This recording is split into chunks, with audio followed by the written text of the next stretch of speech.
GS exam as में सभी का स्वागत है। कभी सोचा है कि केमिस्ट्री की ये दुनिया इतनी सलीके से कैसे जमी हुई है?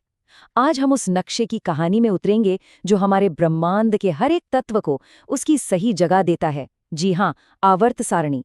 तो चलिए इसके रहस्यों से पर्दा उठाते हैं।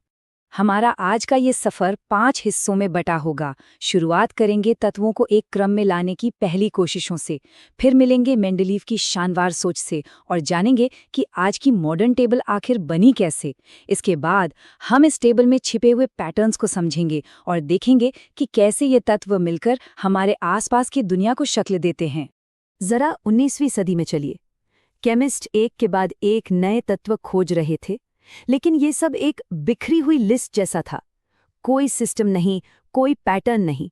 सोचिए, एक ऐसी लाइब्रेरी जहां किताबें बस यूं ही ठूस दी गई हों। किसी को तो इसे तरतीब में लाना ही था। और इस रेस में कई वैज्ञानिक शामिल हुए। 1829 में डॉबेराइनर ने कुछ दिलचस्प त्रिक या ट्रायड्स खोजे, मतलब 3 तत्वों के ऐसे ग्रुप्स जहां बीच वाले का गुण बाकी दोनों का लगभग औसत होता था। फिर 1864 में न्यूलैंड को लगा कि तत्वों में संगीत के सुरों जैसा कोई पैटर्न है और उन्होंने ऑक्टेव्स का नियम दे दिया। उसी दौरान लोथर मेयर भी एटॉमिक वॉल्यूम के आधार पर पैटर्न खोज रहे थे। ये सारी कोशिशें एक बड़ी पहेली के छोटे-छोटे लेकिन बहुत जरूरी टुकड़े थे। और फिर एंट्री होती है दिमित्री मेंडलीव की। वो एक शानदार नक्शा बनाने वाले की तरह थे, जिन्होंने पहली ऐसी पीरियोडिक टेबल बनाई जिसे दुनिया भर में पहचान मिली और जिसने केमिस्ट्री पढ़ने का तरीका हमेशा के लिए बदल दिया। मेंडलीव का आइडिया बहुत सरल लेकिन उतना ही गहरा था। उनका कहना था कि अगर आप तत्वों को उनके परमाणु द्रव्यमान यानी एटॉमिक मास के हिसाब से लगाते हैं तो उनके गुणों में एक साफ सुथरा दोहराने वाला पैटर्न नजर आता है। बस यही वो नींव थी जिस पर उन्होंने अपनी पूरी टेबल खड़ी की। अब देखिए, ये जो स्लाइड है ना, ये मेंडलीव की असली प्रतिभा का सबूत है। उन्होंने अपनी टेबल में कुछ जगह खाली छोड़ दी और कहा कि यहाँ भविष्य में कोई तत्व खोजा जाएगा। इतना ही नहीं, उन्होंने उसके गुणों की भविष्यवाणी भी कर दी। यहाँ आप उनके बताए एका एल्यूमिनियम और बाद में खोजे गए गैलियम के गुणों की तुलना देख सकते हैं।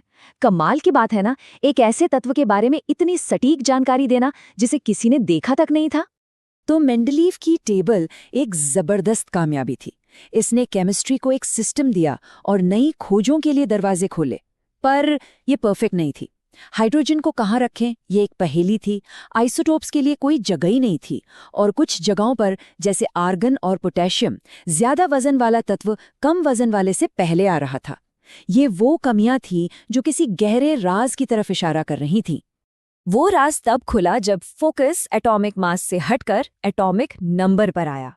ये एक इतना बड़ा बदलाव था जिसने पुरानी टेबल की लगभग सारी दिक्कतों को दूर कर दिया और हमें वो वर्जन दिया जिसे हम आज इस्तेमाल करते हैं। तो असली गेम चेंजर ये था। हेनरी मोज़ले ने पता लगाया कि तत्वों को लाइन में लगाने की असली चाबी उनका एटॉमिक मास नहीं बल्कि एटॉमिक नंबर है, यानी एटम के न्यूक्लियस में मौजूद प्रोटॉन्स की संख्या। इस एक बदलाव ने सब कुछ सही जगह पर लाकर रख दिया। और ये रहा वो शानदार नतीजा। ये है हमारी मॉडर्न पीरियोडिक टेबल, जो व्यवस्था की उस सदियों पुरानी खोज का सबसे बेहतरीन रूप है। ये केमिस्ट्री का अल्टीमेट मैप है, जहां हर तत्व को उसके एटॉमिक नंबर के हिसाब से एक यूनिक एड्रेस दिया गया है। चलिए अब जरा दोनों को आमने सामने रखकर देखते हैं। एटॉमिक नंबर को आधार बनाते ही मेंडलीव की सारी मुश्किलें हल हो गईं। आइसोटोप्स को एक ही जगह मिल गई क्योंकि उनका एटॉमिक नंबर सेम होता है। आर्गन और पोटेशियम वाली गड़बड़ी भी ठीक हो गई और नोबल गैसों को भी ग्रुप 18 में अपना सही घर मिल गया। तो अब जब हमारे पास ये नक्शा है तो चलिए देखते हैं कि ये हमें बताता क्या है। ये टेबल सिर्फ एक लिस्ट नहीं है, ये एक कोड है। इसका पूरा लेआउट कुछ ऐसे पैटर्न्स या ट्रेंड्स को दिखाता है जो हमें बताते हैं कि कौन सा तत्व कैसा बर्ताव करेगा। इसका सीधा सा मतलब ये है कि सिर्फ ये जानकर कि कोई एलिमेंट टेबल में कहाँ बैठा है, केमिस्ट उसके व्यवहार के बारे में बहुत कुछ बता सकते हैं, उसे देखे बिना भी। उसकी जगह से ही उसका साइज, उसकी बॉन्डिंग पावर और वो मेटल है या नॉन मेटल सब पता चल जाता है। चलिए एक उदाहरण देखते हैं वैलेंसी का, जो ये बताती है कि कोई तत्व कितने बॉन्ड बना सकता है। अगर हम दूसरी लाइन यानी पीरियड 2 को देखें तो लिथियम 1 बॉन्ड बनाता है, कार्बन 4 तक पहुंचता है और फिर ये नंबर वापस घटने लगता है और नियॉन कोई बॉन्ड नहीं बनाता। देखिए कितना साफ सुथरा पैटर्न है। और भी बहुत कुछ है। जब हम किसी लाइन में बाएं से दाएं जाते हैं तो एटम असल में छोटे होते जाते हैं। ऐसा क्यों? क्योंकि न्यूक्लियस ज़्यादा ताकतवर होता जाता है और इलेक्ट्रॉन्स को और कस कर अपनी तरफ खींचता है।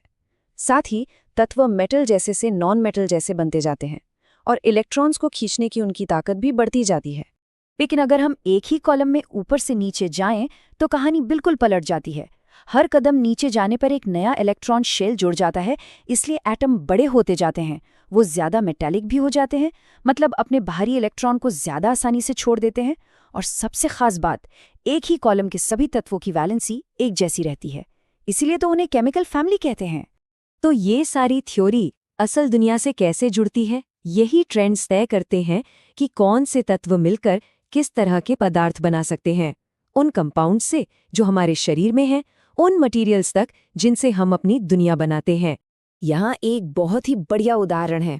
पीरियड 3 के तत्वों के ऑक्साइड्स को देखिए। जैसे जैसे हम सोडियम से क्लोरीन की तरफ बढ़ते हैं, ऑक्साइड का नेचर बेसिक से एसिडिक होता चला जाता है। ये पीरियोडिक टेबल की भविष्यवाणी करने की ताकत का एक सीधा साधा सबूत है। चलिए इसे एक आम घरेलू चीज से और पक्का करते हैं। ब्लीचिंग पाउडर कैसे बनता है? एक सिंपल सी केमिकल रिएक्शन से। बस सूखे बुझे हुए चूने के ऊपर से क्लोरीन गैस गुजार दीजिए। ये वही केमिस्ट्री है जो हमारी रोजमर्रा की जिंदगी का हिस्सा है। और इन सिद्धांतों के इस्तेमाल की तो कोई सीमा ही नहीं है। Washing soda, baking soda, bleaching powder, ये सब कंपाउंड्स पीरियोडिक टेबल के नियमों को ही तो मानते हैं और हमारी जिंदगी में सफाई से लेकर खाना पकाने और सेहत तक हर जगह जरूरी भूमिका निभाते हैं। और अब हम वापस आते हैं हाइड्रोजन पर, तत्वों की दुनिया का एक सच्चा अजूबा। ये ग्रुप 1 में है, पर है नॉन मेटल। ये मेटल और नॉन मेटल दोनों की तरह बर्ताव कर सकता है।